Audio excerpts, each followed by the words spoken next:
समृद्धी औद्योगिक प्रशिक्षण संस्था जामरूड रोड तालुका जिल्हा बुलढाणा। आता 12वीची गरज नाही।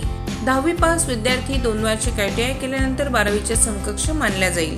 ट्रेडर्स, इलेक्ट्रिशियन, फिटर, वेल्डर प्रवेश देणे सुरू। मुलींसाठी फी मध्ये विशेष सवलत। संपर्क 98 Mother Teresa school of nursing Buldhana.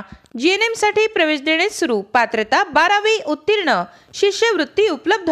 SC ST मोफत प्रवेश। संपर्क Mother Teresa school of nursing Jamrund road Kolwad Buldhana.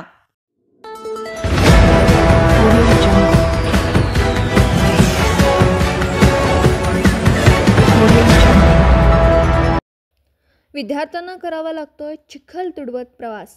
रस्त्याची डागडुजी पालकांसह विद्यार्थ्यांची मागणी। शाळेत जाण्यासाठी चांगला रस्ता मिळावा यासाठी आजही बुलढाणा जिल्ह्यातील पालकांसह विद्यार्थ्यांना चिखल तुडवावा लागतोय। चिखल तुडवीत विद्यार्थ्यांना शाळेत जावं लागत असल्याचा प्रकार लोणार तालुक्यातील भुमराळा येथे घडतोय। भुमराळा येथील छत्रपती शाहू महाराज विद्यालयात येथे येण्यासाठी 2 किलोमीटर रस्त्याची अतिशय दयनीय अवस्था आहे। विद्यार्थ्यांना चिखल तुडवत प्रवास करावा लागतोय। प्रत्येक पावसाळ्यात विद्यार्थ्यांसह ज्येष्ठ नागरिकांना याचा मोठा मनस्ताप सहन करावा लागतो। अनेकदा दुचाकी घसरून या ठिकाणी अपघातही घडतात। सार्वजनिक बांधकाम विभागाने या रस्त्याचं काम करण्याची मागणी गावकऱ्यांकडून अनेकदा करण्यात आली। अजूनही त्यांची दखल घेतली जात नाही।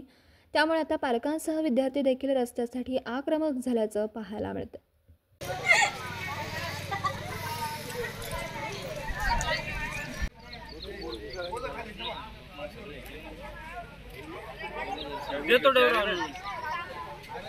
माझं नाव श्रद्धा श्रीरामगिरी आहे। मी छत्रपती शाहू महाराज विद्यालय भुमराळा येथे शिकत आहे।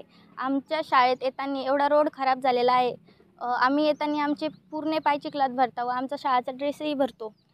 पुऱ्या नाल्या फुटलेल्या आहे आणि तो नाल्यातला जो चिखल असतो तो इकडे रोडावर आलेला आहे। रोडावरही खूप चिखल आहे। आमचं एवढंच म्हणणं आहे की आम्ही 14 तारखेला सार्वजनिक बांधकाम विभागामध्ये एक निवेदन दिलेलं आहे। त्यामध्ये रस्ता दुरुस्तीची मागणी केलेली आहे। आमचा जो रस्ता आहे मागच्या 12 महिन्यापासून पूर्ण खराब झालेला आहे आणि पाऊस पडल्यानंतर तर या रस्त्याचे अक्षरशः इतके बेकार हाल होतात की शाळेत येणाऱ्या विद्यार्थ्यांना पायीही चालता येत नाही। तसेच जे शिक्षक लोक येतात गावामध्ये जिल्हा परिषद शाळेकडे जाताना त्यांना तारेवरची कसरत करावी लागते।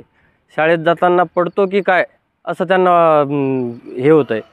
तर सार्वजनिक बांधकाम विभागाला आमची एवढीच मागणी आहे की आमच्या रस्त्याची जी डागडुजी आहे दुरुस्ती आहे ती लवकरात लवकर करून द्यावी। अन्यथा आम्ही निवेदन दिलेलंच आहे 14 तारखेला आम्ही आमरण उपोषणास बसणार आहे।